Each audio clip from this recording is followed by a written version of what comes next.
You have probably noticed more and more people are moving away from traditional Google search. In fact, for the first time in almost a decade, Google's global search market share dropped below 90%. And honestly, it's easy to see why. Let's be real, is spending hours clicking through 10 different websites just to find a clear answer? That's completely outdated. There's a better way to research now. And yes, you guessed it right, it's powered by AI. Today, I'm showing you ChatGPT Deep Research feature, what it is, why it's such a game changer, and exactly how to use it the right way. By the end of this video, you will know how to use ChatGPT to save hours on your next big project and start researching like a pro. So without any further ado, let's jump straight into it. So what exactly is deep research? Think of it as your autonomous research assistant. You give it a task and it spends anywhere from 5 to 30 minutes browsing the web, analyzing hundreds of sources, and then delivering a full report. So you might be asking, what's the difference between this and regular ChatGPT? When you ask ChatGPT a question, it gives you a quick answer, maybe pulling from a couple of different sources. Deep research goes way deeper. It runs a full investigation, cross-checking dozens of sources and building a structured report with clickable citations for everything. Let me give you a simple example. If you Google best project management tool, you already know what happens next. 10 open tabs, price pages everywhere, blog post reviews, and a headache. With deep research, you just write one clear structured prompt and ChatGPT does all the work for you, then organizes everything into a single easy to read report. That's the power of deep research. Just before we get into how to actually use it, a quick note on availability as of November 2025. On the free plan, you get 5 deep research queries per month. Plus users get 25 queries and pro users get 250 queries. Just keep in mind that these limits may change in the future. Alright, with that out of the way, let's run our first deep research. In ChatGPT, click the plus icon next to your message box and find deep research. Before you click on it, you can actually see how many credits you have left for that month, which is actually good. So let's click on deep research. Now, this is the most important part, your prompt. The quality of your report completely depends on how you write your prompt. Most people mess this up, so let me show you what not to do first, and then I will share the formula I use. First of all, avoid typing something vague like research AI tools. That's way too broad and you will get a generic useless report. Instead, give ChatGPT 4 things. 1. Context. Context about who you are and what you need. Purpose. Explain why you need it. Criteria. List specific criteria to focus on, and if relevant, give your constraints. Mention your timeline, your limitations. Basically, the more detail you give, the better the results will be. For example, so here I'm going to say, I am a YouTube creator researching the best AI tools for editing and B-roll generation. Compare Runway, Kling, Sora, Pika Labs, and Vid based on pricing, output quality, speed, commercial rights, and easy of use for non-editors. Focus on 2025 updates and real-world results for small creator. That's detail, specific, and gives ChatGPT exactly what it needs to dig deep and deliver something valuable. Now we hit enter and we just wait. ChatGPT might ask you a few clarifying questions. Answer them as best as you can, and if you are not sure, just say use your best judgment. In my case here, I will say number 1, talking head videos, number 2, editing and inserting B-roll, and number 3, low-cost subscriptions. Let's hit enter again.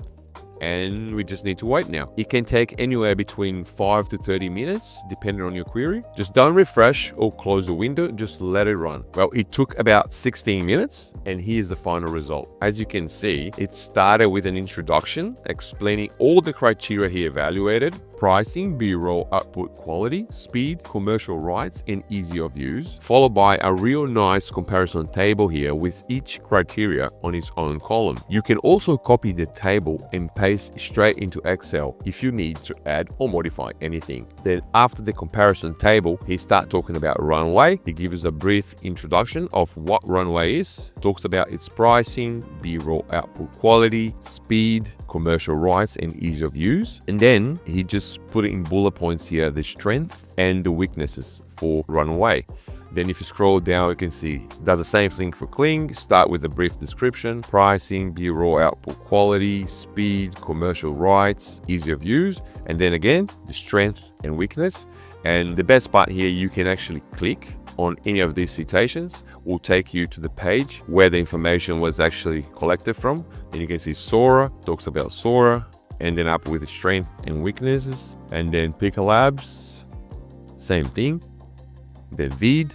In the end, it gives us recommendations for small YouTube creators. If you prioritize ease and speed above all, go with Vid. If you need the highest quality visual, go with Kling. If you are tight on budget, go with Picker Labs. If you want all-in-one creative editing platform, you go with Runway. And Sora, it talks about Sora as well. It mentioned something about non-commercial restriction for Sora. And it also gives an option to combine tools if you wanted to. In the end, you finalize the report with a nice conclusion highlighting what's best in each of them. And every single claim links to an actual source where you can check and confirm the information for yourself. This kind of report would have taken me 30 minutes to 1 hour to compile manually, but now it's organized all in one nice place. And once it's all done, you can preview, download either in PDF or a Word document, or you can also share the link if you wanted to.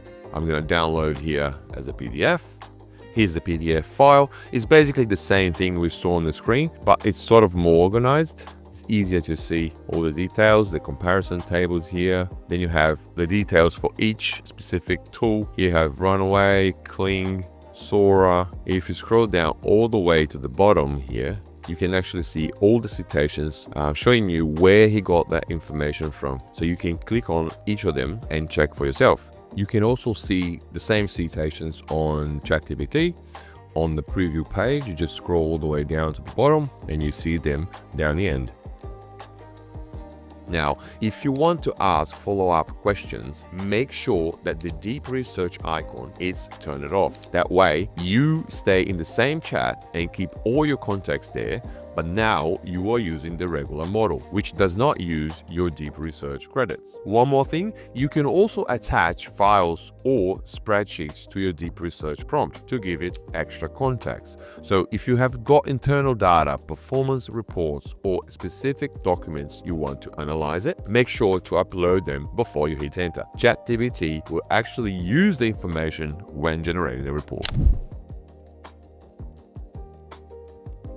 So what are some of the benefits of using deep research? First, it saves you a ton of time. We are talking about cutting your research time by about 80%. And I'm not exaggerating here. Tasks that used to take hours, sometimes even days, now take 5 to 30 minutes. Second, it's deep. It doesn't just skim Google's first page. It digs through hundreds of sources, finds connections, and gives you a clear, well-structured analysis. Third, everything comes with citation, real clickable links so you can check the sources yourself instead of just relying on AI. And fourth, it's completely autonomous. You give it a task, walk away, and come back to a finished report. Bottom line, it takes the painful part of research, opening tab after tab, trying to connect the dots, and just handles everything for you.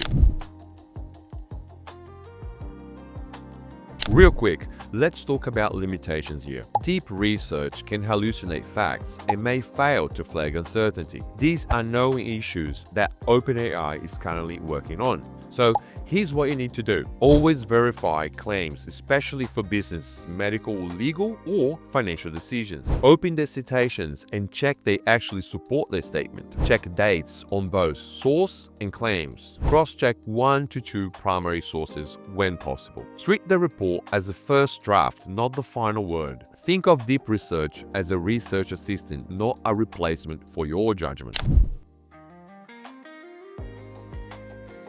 Before we wrap up, let me give you a few final tips to help you get the most out of deep research. Use deep research for complex tasks that require comparing multiple sources, analyzing trends, or making detailed decisions. Things like industry research, product comparisons, or strategic planning. Don't waste your queries on simple questions. Use the standard model on ChatGPT for those. Think about your biggest research goals for the month and allocate your queries around those priorities. If you have just 5 queries per month and each one saves you about 5 hours of research time, that's 25 hours back every month, nearly 3 full workdays. So use it wisely and it will become one of the most valuable tools you have in your tool belt. Be super specific in your prompts. Include your constraints like budget, timeline, or preferences. Ask for comparisons when relevant. For example, compare A to B is far more actionable than tell me about A. And if the output format matters, say it.